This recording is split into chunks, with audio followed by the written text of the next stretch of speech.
Good evening and welcome candidates, audience members, and those viewing at home. This is the Candidate Forum for Iowa Senate District 43.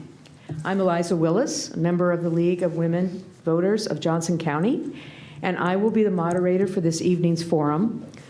The forum is being live streamed on the League's Facebook page. It's also being filmed for rebroadcast on the 3 public education and government channels in Iowa City, Coralville, and North Liberty. Please check their websites for scheduling. Additional information about candidates may be found on the League's Vote 411 website. The League of Women Voters is a volunteer, nonpartisan organization that neither supports nor opposes any party or candidate, which is why we have the policy that campaign literature is welcome outside of this room following the forum, and that no buttons, signs, or literature can be worn or distributed inside of this room. The League does take positions after considerable study of issues and acts to influence decision makers on those issues. We work to not only register voters, but also to provide them with information on issues to assist their participation in government. Membership is open to anyone, regardless of gender, 16 years of age or older. We encourage our individual members, as we encourage each of you, to get involved in your community and political party of your choice. We also encourage you to vote in the general election on or before November 6th. The views expressed in this forum are those of the candidates. All viable candidates have been invited to participate. The format for this evening is as follows. After candidates have been introduced, they will each have 2 minutes for opening remarks. We will then present questions to them, starting with one from the League, followed by one submitted on cards by you in the audience. League members are distributing cards and pencils for you to write your questions on. You may submit as many written questions for the candidates as you wish. Hold up the cards and a League member will collect them throughout the forum and bring them to me to read. Questions that fall in the same general category may be consolidated. If time does not allow for all questions to be addressed, you may contact the candidates directly after the forum or at another time. Each candidate will have 1 minute to respond to each question. Due to the time frame, there will not be time for rebuttals. Near the end of the scheduled time for this event, each candidate will have 2 minutes for closing remarks.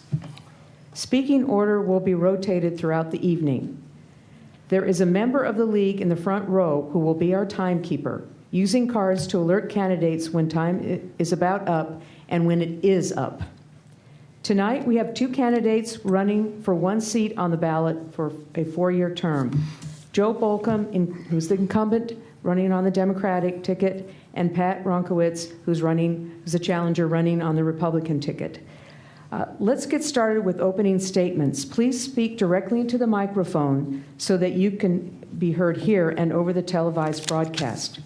Let's begin with your 2-minute opening statements, starting with Mr. Balcombe. Thank you very much, Eliza, and thank you all for being here. Thank the League for hosting this forum tonight, and thanks to Pat for being here as a candidate. It takes a lot of work and courage and a desire to make things better, to put your name on the ballot, and it's good to have him here to talk about issues facing people in Johnson County. I'm running for re-election to fight back against the direction and many of the policies that Republicans have taken and put in place in Iowa over the past 2 years. It's arguably the worst 2 years in anybody's memory, looking at the regressive policies that have been approved that hurt working people in both rural and urban Iowa. Why were these the worst 2 years? Well, policies were approved that have gutted collective bargaining for some 200,000 Iowa families. Historic cuts have been made to higher education, inadequate funding for our K-12 system, approved the most extreme abortion ban in the country. They've made it harder to vote. They've gutted our energy efficiency programs, cut workers' wages in 5 counties, including Johnson County, defunded Planned Parenthood, made our healthcare safety net Medicaid a mess, destroyed family planning services, concocted the worst medical cannabis program in the country, approved divisive sanctuary city legislation that makes us all less safe, and they've mismanaged the budget. I'm running to reverse much of this, and as much of this as possible, and get Iowa moving into the future in a more progressive, inclusive, and sustainable manner. I look forward to your questions tonight.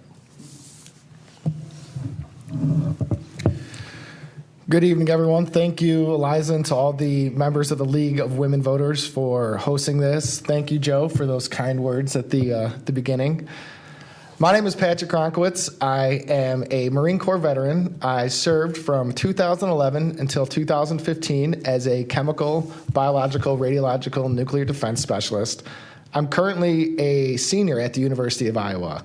I'm in my last semester in the Tippy College of Business. Well, fingers crossed, hopefully I'll graduate in December. And I'm running because I think that this district needs a truly independent choice and someone who's willing to work across the aisle and use that dirty word called compromise. Some things that I'm very focused on is higher education funding, access to affordable health care, the tax policy, especially when it comes to tax credits in the state of Iowa, and overall how special interests function and how they have, in my opinion, too much power in our state government. And I'm looking forward to a very productive meeting, and thank you all for being here. Okay, thank you. First question is for Mr. Ronkowitz. It's from the League of Women Voters. What legislation passed last year would you like to reverse and why? And if not any examples come to mind, what legislation that did not pass would you like to see reintroduced and why? Well, legislation that I think that could be significantly improved upon, I don't know about anything not passed or reversing, would be the mental health bill. It was passed unanimously throughout the entire legislature. It was a good step in the first direction, but it didn't have the teeth, the bite to solve the actual mental health problems. There's no requirements for any funding in it. And I think there's a lot of great things that can be done on the mental health front that aren't being done. And that is something that I would focus on. Great. I'd like to hear Mr. Balcombe respond to that same question. Could you restate? Yes, sure. What legislation passed last year would you like to reverse? You have to keep yourself to one. And why? If not, what legislation that did not pass would you like to see reintroduced and why? I think the bill that passed that was most disturbing was the ban on abortion. There's no abortion is a legal procedure. It's a legal medical procedure that many women want to have access to when they make a decision in their lives about when they're going to have a baby. And we passed a bill that essentially outlaws the ability of women to control their own bodies. That probably was the most extreme bill that was passed that affects many, many of our citizens. And thank God the courts are not going to let that happen. But if I could do anything, I'd reverse that. Great. Next question is for you. How do you differ from members of your own party? How do I differ from members of my own party? That's a good one. That's a good question. Our party is so diverse. We have very liberal members that want to have health care for everybody, which doesn't seem like really a liberal thing. It's kind of like that's smart. And then we have members that probably are more conservative on issues of guns, on business issues, on the tax credit issues that we'll probably talk about tonight. So there's a variety of views. I probably disagree with some of my more conservative members on some of the gun right issues and what kind of controls we should have in place to keep us all safe. And I disagree with some of my colleagues on some of the corporate tax credit stuff that's on the books. as you'll find out as we talk about this tonight, both parties share responsibility for some of those things that we do with the state budget that award some of these companies generous tax credits. So those two areas, I think, in the area of gun safety and in some of the tax policy as it relates to tax credits. Mr. Runkowitz? The biggest difference, I think, between me and members of my own party is my views on higher education. I don't see many Republicans coming out there and clamoring for more funding for the University of Iowa. I've said before publicly on social media that I won't vote for any budget that cuts funding for higher education. I think, especially in this district, that is the most important issue. When the University of Iowa funding gets cut, students see higher tuition, wages don't get increased, and overall economic investment in the area leaves. So that is, I think, the number one issue. And I would work bipartisanly, working across the aisle, to make sure that those critical funds come to this district. Okay, next question, and kind of follow along the same lines for Mr. Runkowitz. I'm going to start with him and then go to Mr. Balcombe. In the past several years, major concerns involving the Board of Regents, discrimination lawsuits, exorbitant coaching salaries, rising tuition have cost taxpayers millions of dollars. Where do you stand on those issues? So the list is, discrimination lawsuits, exorbitant coaching salaries, rising tuition, have all cost taxpayers millions of dollars. How would you respond to those issues if elected? This is actually a very convenient question for me because in my HR management class, we just talked about the discrimination cases at the University of Iowa. I think it was a big mistake with the track and field and I think it was a women's field hockey team, how just the culture kind of seemed like there was this network of people trying to get a certain policy or a certain person put through, and they didn't realize they were discriminating against a protected class. So that, I think, was a very big mistake by the university. It cost them millions of dollars.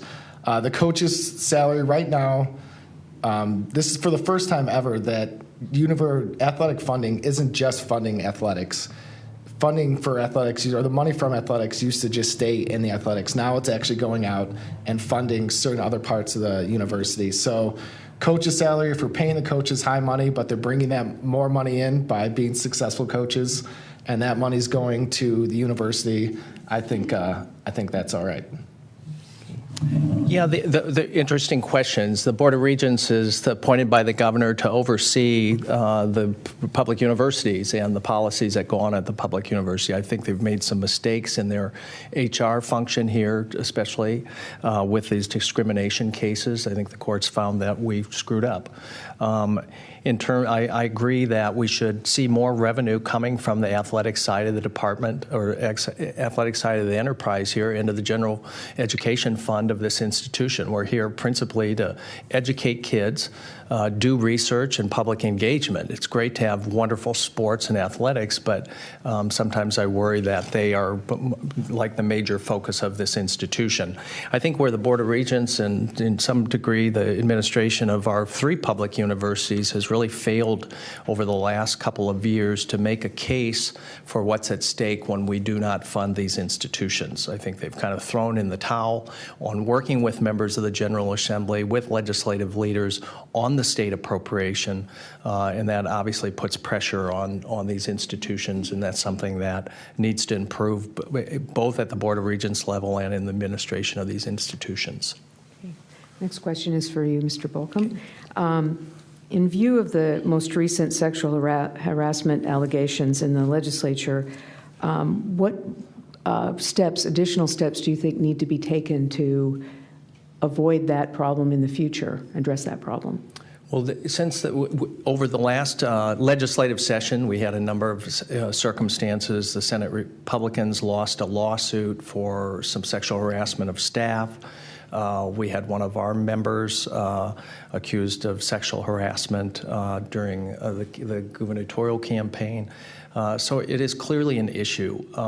We in the legislature have developed, actually the Republican leaders, there's been pressure on the leaders of the legislature to develop more clear guidelines around around these issues, and that's work in progress. So I think there's more work to do to make sure that people that work for the General Assembly have an ability to report harassment, that retaliation, if that is an issue, is not tolerated, and that we need to make sure we're a safe place for all our employees, especially women, to work. But there's more work to be done. Mr. Ronkowitz. So my interpretation of how things kind of go in the legislature is it's kind of the boys' locker room, where sometimes certain comments will be said, and they work long hours, 16-hour days, and sometimes these things get said, and people don't realize that, no, you're not allowed to say it. Unfortunately, it's wrong that people don't realize this, but it's happening. Now, I would be supportive of training programs, mandatory training programs for legislators, so they know what they have to, or what they can or can't say, what their staff can or can't say, how to report staff, how to make sure that there is a clear chain of command, and how no one can be intimidated by reporting someone ahead of them. And on another side note, I would like to see Nate Bolton resign from the legislature and let the residents of his district have a special election to choose to see if he could represent them. This next question is for you, Mr. Ronkowitz, to start with. What will you do specifically to assist Iowa's most vulnerable citizens? I would look at the Medicaid issue. That Medicaid issue, I think, was an ultimate failure of bipartisanship. The way it was going to bankrupt the state. But the way it is now isn't working either. Now, the state ombudsperson recommended that they hire 147 people to oversee the program. They hired 3 people. I think there's a bipartisan agreement between 3 and 147. I think there needs to be clear guidelines what these MCOs, how they have to repay the providers for this care. And I also think we need to streamline the process of the appeals. So if you get denied coverage for something and you appeal that denial, it doesn't take months and months and months to figure out whether you're going to get that coverage again, because a lot of times these people don't have months and months and months to have these problems solved for them. On the last question, I mean, there were the sexual harassment stuff. If you read the register, they presented all the deposition stuff. I can tell you, in the Senate caucus, in my Democratic caucus, we aren't in a men's locker room. Okay, the stuff that was reported in the paper was it was astonishing. The conversations that were being had by Republicans. We have had training. Sometimes the training members and all 50 senators are required to go to the training. It's about an hour long. We've had it several years, and some people take it more seriously than others. In terms of trying to help most vulnerable Iowans, we need to raise the minimum wage. We need to fix this Medicaid disaster. We're spending more today than we were in any of the 5 years preceding privatization. This notion, the governor says what we were doing was not sustainable with an average annual increase of 5% in Medicaid. She just gave them 7.5%. We're spending more with her solution. We need to reform payday lending. We need to redo the tax cut that Republicans passed and actually have it help low-income working people. This question starts with you, Mr. Balcombe. Most bills are sponsored in conjunction with groups, organizations, nonprofits, and corporations. What will you do to commit to working with individuals to sponsor bills to benefit individuals and not big organizations? Well, that's a great question. And I wouldn't say that, that we have associations like the Credit Union Association or the Bankers Association or a whole host of associations that are not necessarily bad, but there are a couple people here, Scott and Leslie Carpenter, and they're citizens that live in Johnson County, and they approached me last January about a specific issue dealing with mental health concerns they had that they were dealing with in their own family, to make sure that if somebody had severe mental illnesses, that they took their medicines and made sure their medication was something that they were going to take, and if they weren't going to take it, maybe a court could make them take it. And I worked directly with them. They really got the bill passed, but through their advocacy at the legislature, their story at the legislature, working with key people, came in January, introduced it, and it became law and part of the complex needs bill. So they're here tonight. They are just heroes on this issue. So I get a lot of requests to submit bills. If I agree with it, I usually submit it, and lots of individual bills.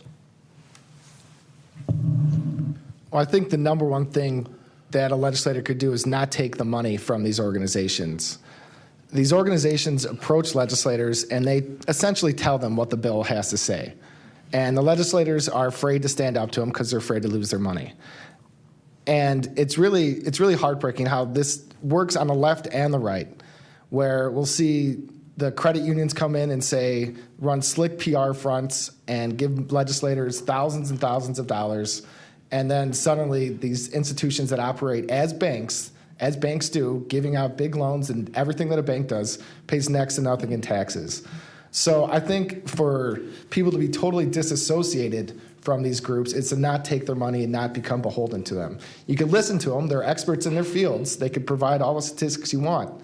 But when you start taking their money, I think that crosses a certain line where you're not representing the people in your district, and you're representing these interests, some of which are not even from the state of Iowa. Okay. Mr. Monkowitz, this next question is for you. What are the jobs of the future for Iowa, and how would you advocate for them? The jobs of the future are just anything within the trades that Iowa needs. So right now, Iowa has more jobs available than people to fill those jobs. And advocating for them has to begin with K through 12 education. There seems to be an overemphasis on training people for the tests or teaching them that telling everyone they have to go to college. And then people go to college, they don't learn a skill, they come out hundreds of thousands of dollars in debt, and they're lost. And what we have to do is have these apprenticeship programs within K through 12, have dual enrollment with community colleges so people can enroll in courses about agriculture, so they could come out of high school and learn how to be a young farmer or a young apprentice in their trade. Well, I agree with everything Pat had to say about that. I think he's absolutely right. We need to look at every kid and make sure that we target whatever education they need for their interests. I think there are, in the area of dealing with climate change, I think there's a number of employment opportunities there. And I would focus in three different areas. One is the whole area of energy efficiency. Right now we have about 20,000 people working to make our homes and businesses use less energy. We need to reduce our carbon output. That's a terrific way to do it. Those are good jobs. The other is more deployment of solar. More deployment of distributed ways for people to produce energy. We've got a lot of that going on in Johnson County. We need more incentives to encourage homeowners and businesses to produce energy where they live and work. And then finally, land conservation. We have massive concern about these extreme rain events, the loss of topsoil. We can create jobs if we make an investment in people that do engineering, people that do practices on the land to help farmers do a better job of holding soil where it is. And by the way, both the energy, all those jobs are jobs in all 99 counties. If we're going to improve efficiency of homes and businesses, we got to do it everywhere. We could deploy solar everywhere, and by God, we ought to be buttoning up every farm in this state for more extreme rain. Okay, next question is for you also. How do you feel about the gubernatorial candidate from your respective political party? How strongly do you support the candidate and why? Great question. I bet we have different answers on this. There was an additional aspect to this question. Sorry. If elected, what would be your first issue? Oh, that's a different question. Never mind. Okay. Okay, I'm eating up my time, sorry. I'm supporting Fred Hubble. I think Fred Hubble is just what we need right now. The budget has been so poorly managed. The state is essentially broke. We just gave up this massive tax cut that's going to drain all this money out of the budget. We're not going to ever fund higher education again, by the way. So I think Fred brings some skills in terms of managing a big organization. I think his focus on the wasteful tax credits, there is some money that we can capture to fund some of our priorities. He wants to fix the Medicaid mess. Medicaid is a big insurance company. All the same providers that get support from Medicaid, they're all the same providers that you and I use. And when we destabilize those providers because they don't get paid, the healthcare system is screwed up for all of us. So I think on the tax credits he's right, and I think he's laser focused on the mental health issue. And I think that's one of the issues that we need to be far more serious about addressing. Well, I'm supporting Governor Reynolds for governor, and I think if we're talking about the budget, Iowa had a $127 million budget surplus this last year. So to say that the state is dead broke, we had almost 5 times more money than anticipated. I think Governor Reynolds is really leading the economy in the right direction. We have the second lowest unemployment rate in the nation, and there are more jobs than people available to fill these jobs. We're moving forward with the economy, and without a viable economy, none of these great government programs can be funded. If no one's making money in the state of Iowa, we can't tax them and we can't get revenue. So I like Governor Reynolds moving our economy forward. There are some things I disagree with her on, and I will hold her accountable on that, but I like her overall as my candidate. Okay, great. This question is also for you. Iowa is providing fewer family planning services after defunding Planned Parenthood. Are you willing to reinstate funding? So this is an issue that I think unfairly gets attached to the pro-life and pro-choice issue. It's not always about, do we want to be pro-life or pro-choice, but how do we prevent unplanned pregnancies? So whether it's going towards funding for access to birth control, especially in this district, access for young women to have birth control, that'd be something I'd be about. And I think if you work with legislators, and especially on the Republican side, and you say, can we fund these women's health initiatives that also don't fund abortion, I think a large amount of the Republicans would be on that. So I think we could find people within the party, within both parties, that we could find agreement on, and then solve our problems from there.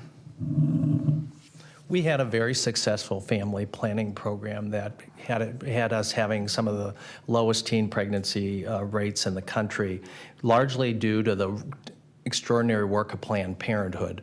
The legislation that was passed was punitive to Planned Parenthood. It was all about taking on Planned Parenthood. Planned Parenthood's business is about 3% providing a legal procedure to women called abortion, and about 97% providing health services and family planning services. We are going to have more abortions, unfortunately, as a result. And I agree with Pat. We should be doing all we can to avoid unintended pregnancies. And we had some terrific programs that were dismantled. And the Des Moines Register reported just yesterday, we've seen a 73% reduction in services going to women. And by the way, these are low-income women who choose Planned Parenthood as their preferred provider because they get just amazing services for Planned Parenthood. It was punitive. It was about taking away the health care access to women, and it's with the other bill on banning abortions, this was one of the worst ones. So this next question is for you, Mr. Balcombe. Which of the issues you care about look most promising as areas of bipartisan work? Well, one of the issues I've worked on over the last couple of years is the issue of helping people that suffer from debilitating conditions who have doctored with the best doctors, taken the most powerful drugs, and still not gotten relief. And that's the issue of providing access to safe medical cannabis. And we have right now, largely because of Republican leadership in the Iowa House, the worst law in the country. On December 1st, patients are going to have access to medicine that is not going to help them because they limited the amount of THC in the medicine and they limited the conditions that would be covered. This is a bipartisan issue, unfortunately, in the Senate. We passed a bill 45-5 to pass a comprehensive, workable program looking at what other states have done. You know, legislators, the best of them, they look at what works in other states and they try and do it in their state. And there's some good models out there. We went in the absolute opposite direction, created this very convoluted program. But I hope next year when we get back to work, we're going to have a different makeup of the legislature and we can work in a bipartisan way to fix that law. Actually, Joe, I was going to use that answer when they asked it, but I think me and Joe agree 100% on cannabis. But I'll bring up another issue, and that is the access to affordable health care. In this last year, over 25,000 Iowans have been priced out of the Affordable Care Act. They saw the rates go up by over 55%, and we are waiting on Washington to figure out the mess. And I don't think we should wait on Washington because that's waiting on Washington. So I would like to expand the health plans that are sold through the Farm Bureau. If you talk to these farmers that are owners of single-family, smaller farms, they're loving it. They've finally got access to some sort of health coverage while we're waiting on Washington to figure the job. So I would expand the health market in Iowa so there's more available health options for Iowans and their families. Okay, this question is for you. If elected, what will you do to ensure that you hear your constituents' voices and field their concerns, all of your constituents? So I have been saying this since day one, that if politicians refuse to be accessible, then it's impossible for us to hold them accountable. I have promised a town hall or office hours every Friday and Saturday during a legislative session. A lot of people said you can't keep that promise. That's hard work. I'm not afraid of hard work. I think that the legislator should operate where you listen to your constituents, you're as accessible as possible to them, hear their concerns, and go back to Des Moines and fight for those concerns. So I will have a town hall every Friday and Saturday during a legislative session. I'll have more town halls than all the legislators combined, I bet. Well, I will continue to be accessible like I am now. I do Senate work every day. I get lots of email. If anybody wants to meet with me and emails me or calls me, I have lots and lots of meetings with folks. I mentioned the Carpenters earlier. They invited me to their home, and I went to their home out in North Liberty, and we chatted. So I'm pretty accessible now, very accessible now, and will continue to be so. Okay, this question is for you. Governor Reynolds is touting Iowa's rankings. Does she deserve this credit? Why or why not? Well, you know, there are a lot of rankings. I mean, you can cherry pick rankings all over the place in terms of how we're doing. For example, I'll cherry pick a ranking. Iowa ranks 50th in nurses' pay. We rank number 1 as the best state. If you're a nurse, do you think you're in the best state if you're in Iowa? Probably not, right? So the rankings are kind of interesting. United, so then you got to look at, you know, they sell magazines or they sell stuff when they do these rankings. Everybody wants to look. But United Way of Iowa did a ranking, and they found that about 37% of Iowa families with kids don't have enough money to make ends meet week to week, 37%. I think we have a lot of work to do working with poverty in this state, especially with kids. We have 210,000 families today in Iowa behind on their utility bills as we go into winter. We have a couple 100,000 households that qualify for the Earned Income Tax Credit. There's a group of people in our state that work, that don't have the support and the wages they need. So, you know, it depends on where you are in Iowa, whether you think these rankings make sense. So how much is it attributed to the current administration is your question. That's tough to say. I do believe that Governor Reynolds, with her policies on just the overall economy, has improved this state. But the state legislator and the governor, they're looking 5, 10, 15, 20 years down the road. So there are some things from governors of way past that definitely play into those rankings.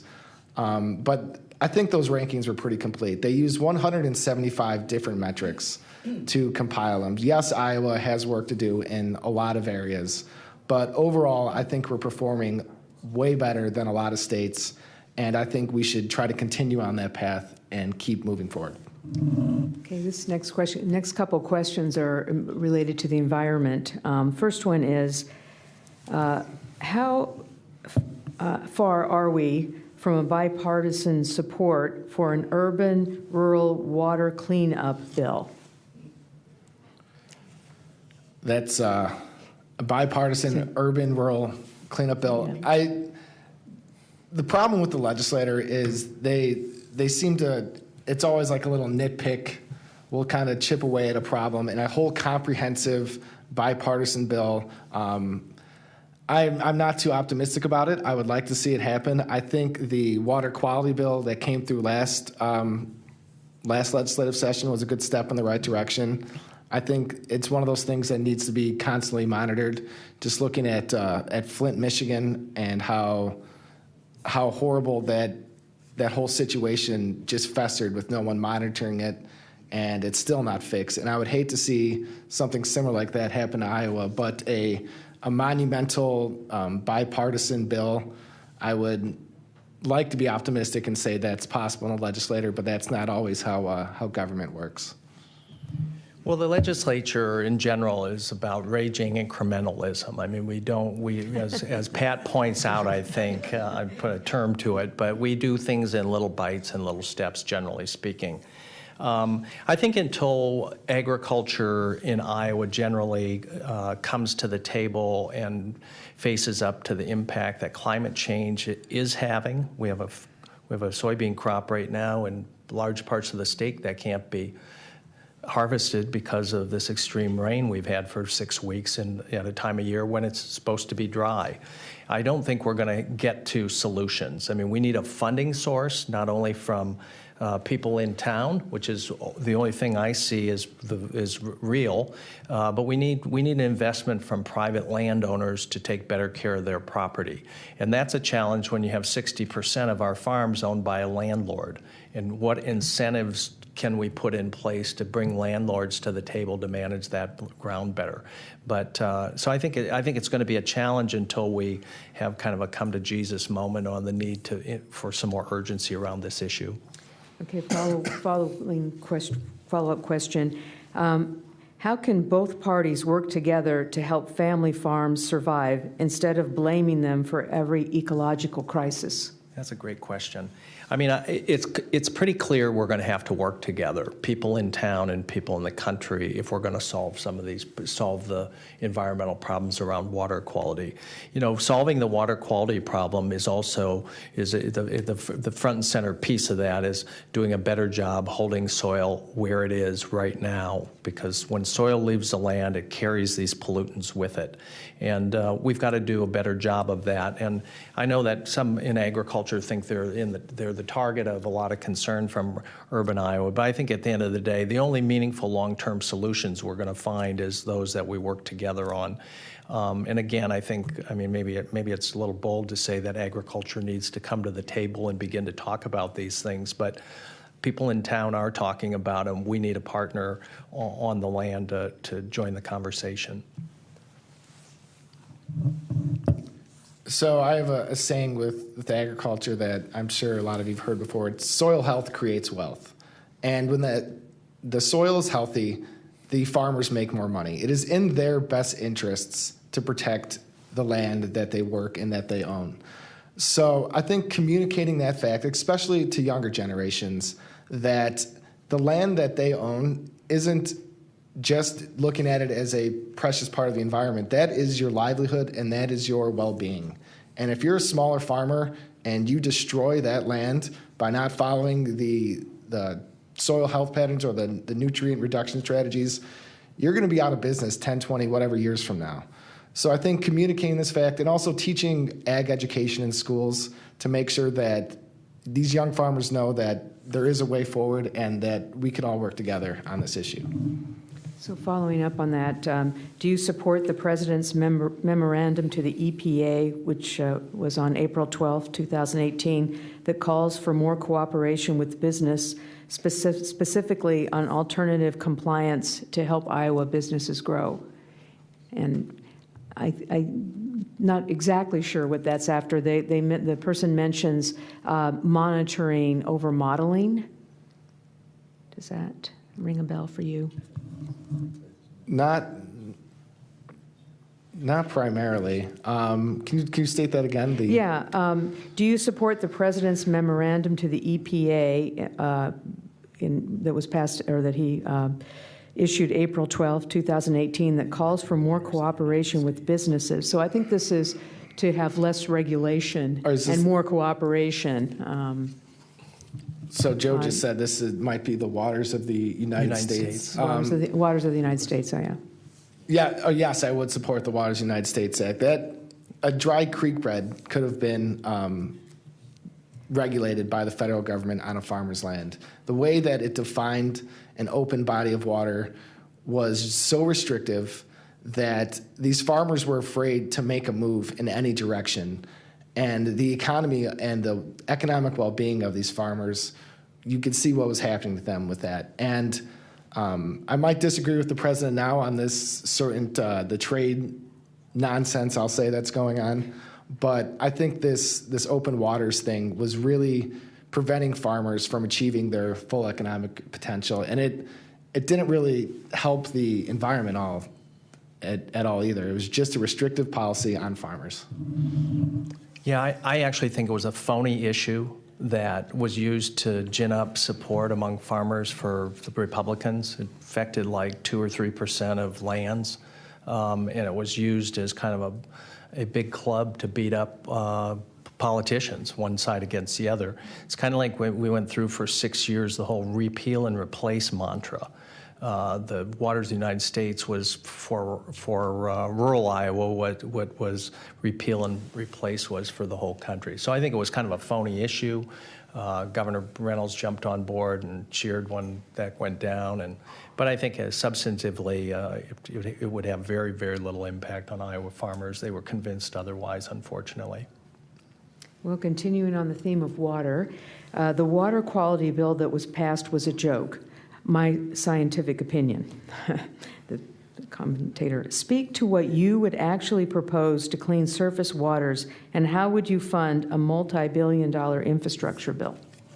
Well, I think a couple things. I think the bill that was passed was more window dressing. It took money away from the general fund in part, things that were spending money on education. We took it and handed it over to these private landowners, and we took money out of the infrastructure fund that builds buildings on our campuses, money we didn't have, and put it into this fund and said, boy, we solved the problem. It's about $1 billion a year problem. We're going to spend about $20 million. I think we need an approach that looks at uses the example of the checkoffs. Right now, every time a farmer sends some corn to the silo at the co-op, a certain amount of money goes to a checkoff. And the corn growers have a checkoff, the soybean pork, cattle, they all have checkoffs. And a little bit of that money goes to marketing and research. We need a water quality and conservation checkoff, where a little bit of money that comes off of the value of whatever you want to attach it to, whether it's a soybean, a hog, or a kernel of corn, and we collect money from the production of agriculture to put back into soil health and building soils. I think that's one piece that we need to have a conversation about to get some buy-in from agriculture to actually solve the problem. So I think that, like Joe mentioned, a taxing a per unit, that would never fly in Iowa. It's a nice idea to say we could tax a little bit off of what they produce and they'll fund it, but let's be honest, the Iowa legislature will never pass something like that. This is a very diverse state, especially from where we are now and compared to all the other rural areas. I've said that I think the water quality bill was a good step in the right direction. But I think more does have to be done. We have to be working with these farmers, making sure that they know that it's in their best interest to keep the soil, have quality soil on their farms, and keep the water safe around them. Because if they destroy the land, they destroy the water, then they stop making money as well. So this question is for you. How concerned are you about preserving our park systems for Iowans? Clean lakes, good walking paths, and recreation areas. That is an issue that I'm supportive of. I wouldn't say that preserving our parks is my number one issue, but it is. I do enjoy to head over to Lake McBride and go swimming in the summertime, and it's nice that I go around hiking there without seeing a whole bunch of trash and whatnot everywhere. So I'd be supportive of preserving our parks and our waterways, and I guess that's all I have to say about that issue. Yeah, right now the corn checkoff brings in about $20 million a year, and if you watch the Hawkeyes games at halftime of either football or basketball, the money collected at the checkoff is used to advertise Iowa corn. We actually have a race over at Newton Speedway in the summer, the Corn 200 or the Corn 300. The checkoff money is spent to have a race over at Newton. Surely we could create a checkoff that would fund our ability to produce food in this state for the foreseeable future. Will producers like that? Will they want to put in a penny, a half a cent, or a tenth of a cent a bushel? Probably not. But we do it now to spend money on frivolous things like advertising at Hawkeye games. In terms of the parks, we need to do better. The Department of Natural Resources budget has been cut every year for the last 8 years under Branstad Reynolds. If you're going to have good parks, you got to invest in them. Right now, we're asking volunteers to mow the grass at our parks because we don't have enough state employees, even part-time summer help. We weren't able to hire virtually any part-time summer help this year because the department is in such bad shape financially. So this next question is for Mr. Balcombe. The state's budget crisis began by overestimating revenues last year. Huge cuts were made, impacting services and programs for Iowans. This year's revenues grew above forecasts, giving a false sense of growth. What will you do to more accurately budget for Iowans? Well, that's a good question. The budget, we've been broke. The state's been broke. We went through 2 de-appropriations. The governor borrowed more than $140 million for the rainy day. We just had a little windfall with receipts coming in, but we had an ending balance when we left Des Moines for fiscal year ending June 30th of like $30 million on a $7 million budget. It's like having $1.88 in your checking account, okay, for a state to have $30 million. It's not very much money. So the idea that we've got this big windfall or we're flush, we're not. Every Department of State government has taken no increase for 8 years. We're starving this thing. So we have a team that tries to make decisions about what the revenues are going to be. And we've actually had decent revenue growth. The challenge is we continue to have a blank checkbook for these tax credits, and they're absorbing a lot of the increases that we see in state revenue year to year. So one thing that I think is actually immoral is when you put a government in debt and you force other generations to pay it off.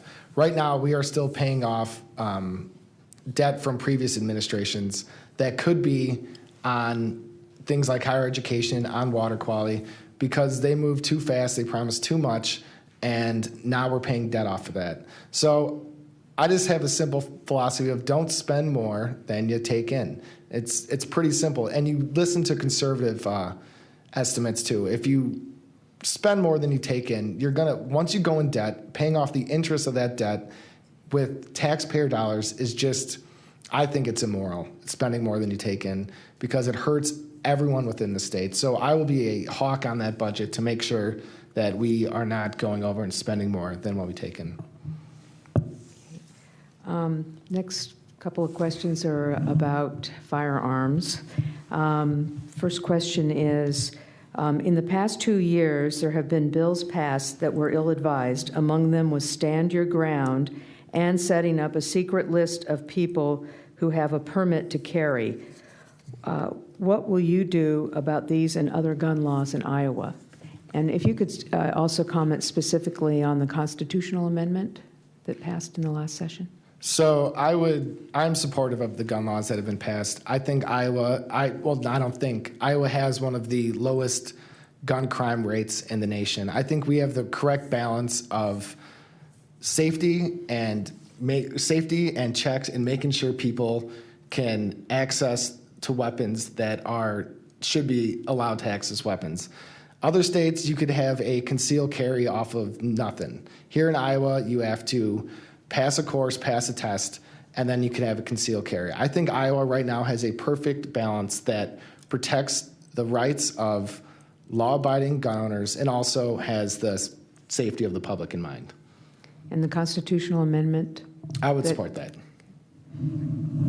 I oppose the constitutional amendment. I think that was the wrong thing to do. I oppose Stand Your Ground. I think that was a terrible law. We also passed a law that took the discretion away from our county sheriffs in all 99 counties when they do issue these permits. You do have to pass a test, but you don't have to show any proficiency. You don't have to show that you actually know how to use the gun that you got the permit for. You can go online, take a test without ever having to actually operate and understand how a gun works, how to keep it safe, how to pull a bullet in it, how to take a bullet out of it. We've really turned the corner on some really extreme gun laws in Iowa, including language that if there was some civil unrest, the governor would be able to restrict gun sales or ammunition sales, and one of the bills that we passed a year ago would take the discretion away from the governor to, if people wanted to have guns and bullets, if there was some civil unrest in Iowa. Don't think we're going to have civil unrest, but that seemed like, why are we doing that, right? We have some pretty extreme people working on the gun laws, and they got some things passed that if you were really to read the laws, you'd go, why are they doing that? So kind of a follow-up question. What is your understanding of what strict scrutiny would mean, and that's the language in the constitutional amendment, what that would mean for existing gun laws in Iowa? I think it would, the way it's been explained to me is that, let me just say, I support the Second Amendment. I don't have any problem with people bearing and owning firearms, but I think we've gone too far. I think legal people think that it would prohibit any kind of state regulations of guns. For example, I filed a bill last session that if you owned a business and you posted a sign saying no guns allowed in the business, and if you were to bring a gun in, today, under current law, you'd be trespassing. So I made the law, which is a simple misdemeanor, it's a $100 fine. I said, well, I think it ought to be a little stiffer than that. Maybe it should be $250 fine. So I filed a bill to do that. I think under this language of the strict construction of things, we would not be allowed to even pass a law like that in Iowa. And I think we ought to have control over our laws. I think changing the Constitution to make it harder for us to have safety in our communities is the wrong way to go. I feel like I'm kind of beating a dead horse here. The numbers speak for themselves. Iowa is very low ranked on the gun violence rate within the nation. We have a good balance of protecting the rights of law-abiding citizens and also making sure the public safety that concern is being addressed. If I go and apply for a concealed carry, it's not like I just walk in and then pull out and grab a gun the next day and I'm ready to go. I'm a criminal. I could do whatever. It's not how it is. You have to pass certain checks to make sure you are first who you say you are and that you're not a convicted felon. And I think that is a very moderate, a very reasonable bill to have. And especially with just how Iowa is, I think this is what we have right now is working. In language about civil unrest or stuff like that, I think that's kind of a scare tactic. I don't think the governor is going to be dealing with an Iowan rebellion anytime soon. So. Okay. This question is for you, change of subject. This week, a Republican senator stated education is #1 in Iowa. Teachers' pay is 30th in the nation on average. Our governor states that our states are number one rankings from the 2016 statistics by U.S. News and World Report. What is your actual stance on funding public education? I support more funding for public education. I think it's very important for the future of the state that we're investing in the K through 12 education. Again, I think it's what we're training these students for, though. If we're throwing a bunch of money at education, just throwing money at the problem isn't going to solve the issue. We have to make sure we're training these students for the jobs of tomorrow, because I think nationally what's hurting everyone is the amount of college debt that students are going into because they're trained in high school to think that they have to go to college, and then they get a ton of debt, and now it's impossible for a millennial, 25 years old, to go buy a house, and 30 years ago that wasn't the case. So I think we need to be training people to make sure that they can be hired right out of high school, and so we can keep our economy roaring as it is right now. Iowa is changing. Half of our kids in our K-12 system are on free and reduced lunch. They come from households where when those youngsters arrive in these classrooms before their teachers, they need more support, not less support, in a whole host of areas. And we have not kept pace. The last 8 years under Branstad and Reynolds have been the worst funding, if you look back over the last 40 years, that we've provided to our K-12 system. We have not kept up with even the cost of inflation for our local schools. So like it or not, we may think we're spending a lot of money on our youngsters. We need to get back on track with funding our local schools. These kids are the future of our state, and we need to make sure every single one of them has a path to success. And until we get serious, I mean, it's a serious issue. If you talk to educators, we've asked our schools to do a lot for us, and we need to support those kids that need it a lot better than we are today. Okay, so this is a follow-up question about higher education. The University of Iowa's budget was just cut. Their funding was cut by $11 million. What would you do to be a better advocate on behalf of students? Well, I brought a couple charts. I can't have them up here, but there's a chart over there that shows over the last 8 years, one tax credit on the left. The green bars that go up show we're pushing out this hundreds of millions of dollars, and the red bars on the right are university funding for Iowa State and UNI and the University of Iowa, and they're going down. And we need to reorder the priorities of the budget. We've got money to fund higher education. I'm going to continue to be a strong advocate at the Capitol.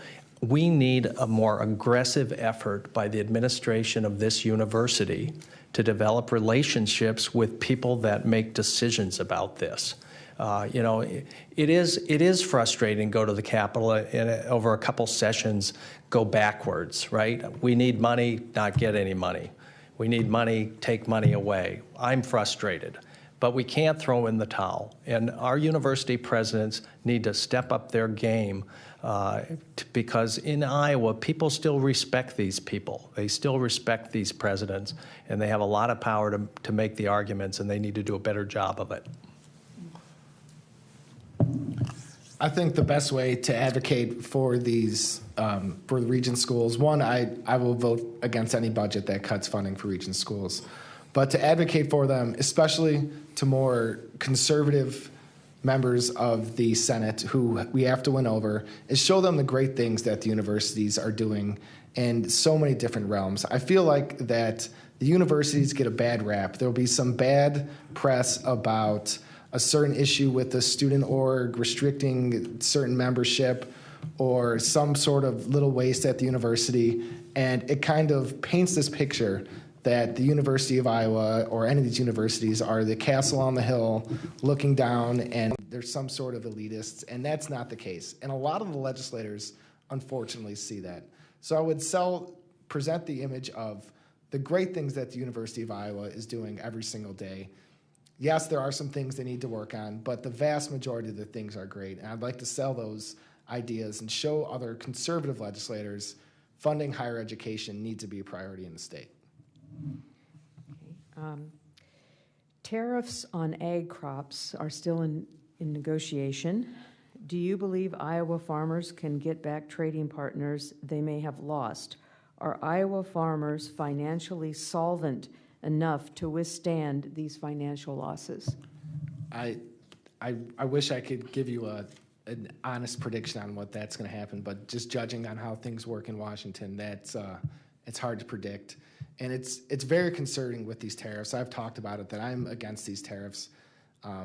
Sure, China needs to work out what they're doing in trade, but I think that whole burden doesn't belong entirely on the backs of Iowa farmers.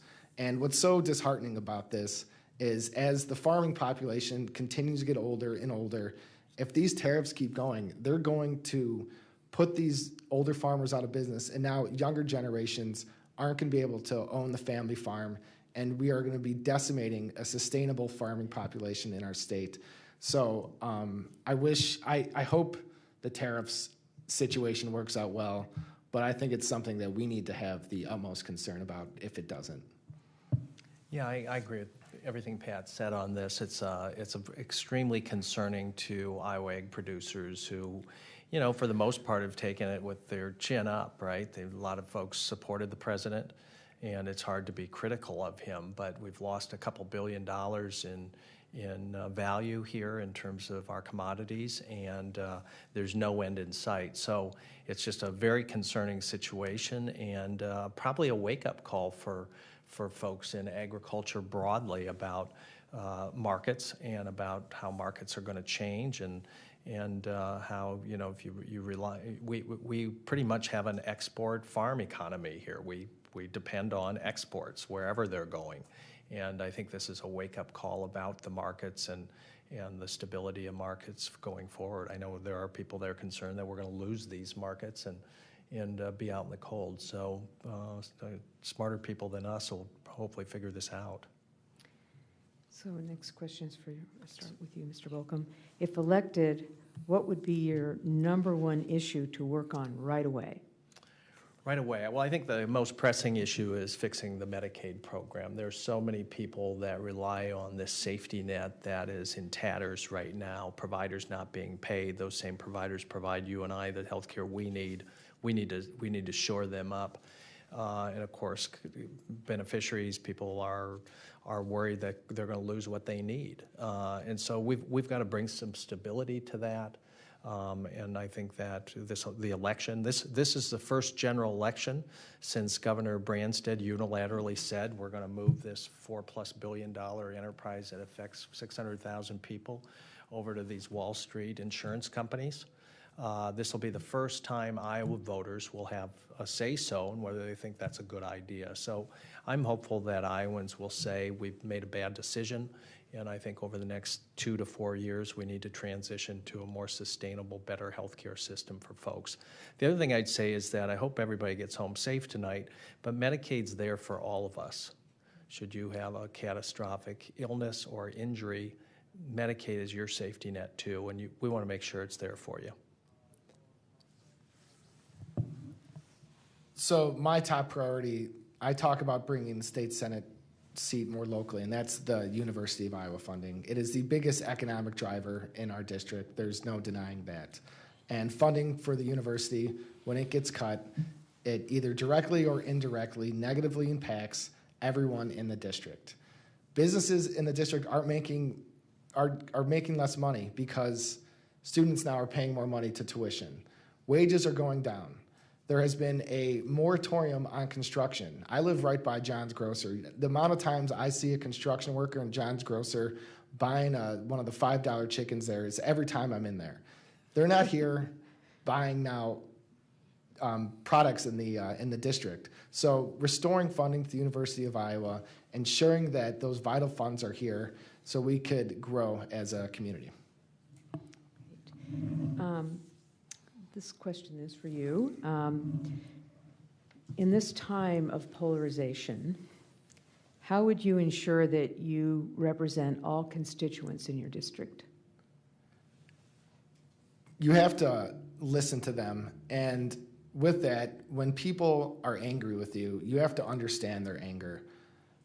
A lot of times there are stark, really big political differences, and people get angry about that. And that anger is justified sometimes.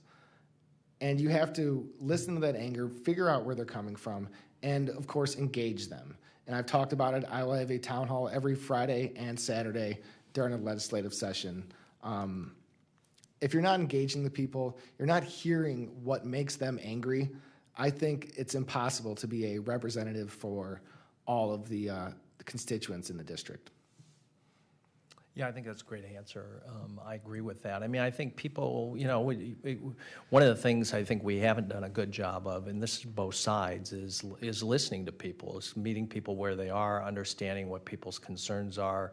I mean, the election of President Trump was kind of a reaction to, I think, politicians not listening, right, across the board.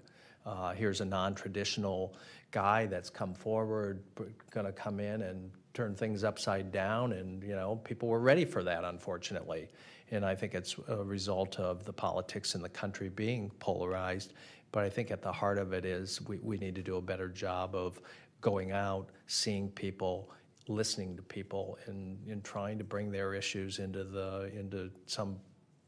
bringing them forward and solving them, right? I mean, if people don't feel like they have a good job or the ability to take care of their family, or you know, living in poverty, that's going to make people unhappy, and we need to listen to people and try and address their issues. Okay, this last question could be a short answer, could be a long answer. What is the future of the bottle bill in Iowa? Me? Well, you have the grocers, and you have the beer guys and the pop people, and then you have the consumers, and you have a nickel. And the nickel moves around. You know, you go to Hy-Vee. The Hy-Vee's already paid a nickel for that can. You give them a nickel. You drink the can of whatever it is. So you take it back to Hy-Vee. You get your nickel back. And the grocers have wanted to get out of that business, and the beer people and pop people have invested a lot of money in the getting the recycled cans because they get a bunch of money from them. Then there's a bunch of cans that never get returned, and that's millions of dollars worth of nickels, and who gets that? So you've got these kind of sides that have played out, and then you've got environmentalists and consumers that say, we want to add more containers. We want to. Iowans love the bottle bill. I mean, it has like 75% public approval. So when you've got lots of people that want to keep it like it is and expand it, and a bunch of people that want to kill it, you basically don't get much done. So I'll stop. There's a short form of how things are. I'm a supporter of the bottle bill. I'd like to expand what can be used for the bottles. I am a very frugal person in my personal life, and I drink a lot of LaCroix and a lot of Monster Energies. So I take trash bags full of cans to the Hy-Vee and turn them in a lot. So from a personal economic standpoint, I would love the bottle bill, but the bottle bill is widely supported in Iowa, and I'd like to expand the bottle bill to other containers. Okay, great. Thank you so much. Okay, so now we'll move on to the closing statements. Each candidate will have 2 minutes to make a closing statement. I guess we'll start with Mr. Ronkowitz. All right, so I'm Patrick Ronkowitz. I'm a Marine Corps veteran, and I am running because I have a big issue with how all the special interests, the lobbyists, the corporate-connected groups, how they kind of run the show in Des Moines. Either on the left or the right, when a good bill starts to get written, the legislators swoop in, start dictating the legislators what the bill has to say, and on both sides, the legislators are afraid to stand up to them because they're afraid to take their campaign contributions, or they're afraid to get lose their campaign contributions. So I'm not taking any of that special interest money, and I really think the state legislator needs to be independent and more local. So I talked about I will have a town hall every Friday and Saturday during a legislative session, because I don't think that It's really rocket science on how to legislate. You go, you listen to your constituents, be as accessible as possible, figure out what their issues are. Go back to Des Moines, use that dirty 4-letter word called compromise, work across the aisle, figure out the best solutions for your problems, and then tell the special interests they can go kick rocks. So I would appreciate your votes on or before November 6th, and I'd like to thank the League of Women Voters for having me, and I'd like to thank all of you for attending. Nice job. I'd like to thank Pat for putting his name on the ballot and put himself out here as a candidate. It's not an easy thing to do. Thank the League, of course, for your efforts tonight and for so many years helping us all understand the issues. And thank you all for coming. This is a critical election we face here. I don't think there's any doubt about that. I think people have a good sense about that, both across the country and here in Iowa. We've been through a couple of really rough years. We've seen what complete control of the legislature and one party has done. A lot of really negative things to good people. And I don't think through the last 2 years, I can't tell you how many times people came up and said, this isn't Iowa, what are we doing? What is this policy we're doing? This isn't who we are. And I think this election is a referendum on who we are as a people here in Iowa and across our country. Are we gonna divide ourselves? Are we gonna all be in it for ourselves? Or are we going to have each other's backs? Are we going to work together as a community to solve problems? And I hope that we choose working together as people to make the best decisions for the people of our state. And so it's been an honor to serve. I'm running for another term. I've appreciated the support I've gotten from people. I look forward to going back to work in Des Moines in January, representing the interests of people in our state and in this district. And I ask for your support. And again, thank you for being here. Great. Well, thank you to the candidates, those of you in attendance, those watching at home, Iowa City Public Library, the staff of our local television station for making this videocast and live streaming possible. We'd like to remind you that the views expressed in this forum are those of the candidates and that sponsorship of the forum is not an endorsement of any candidate. Remember to vote on or before November 6th. Good night. Thank you, guys.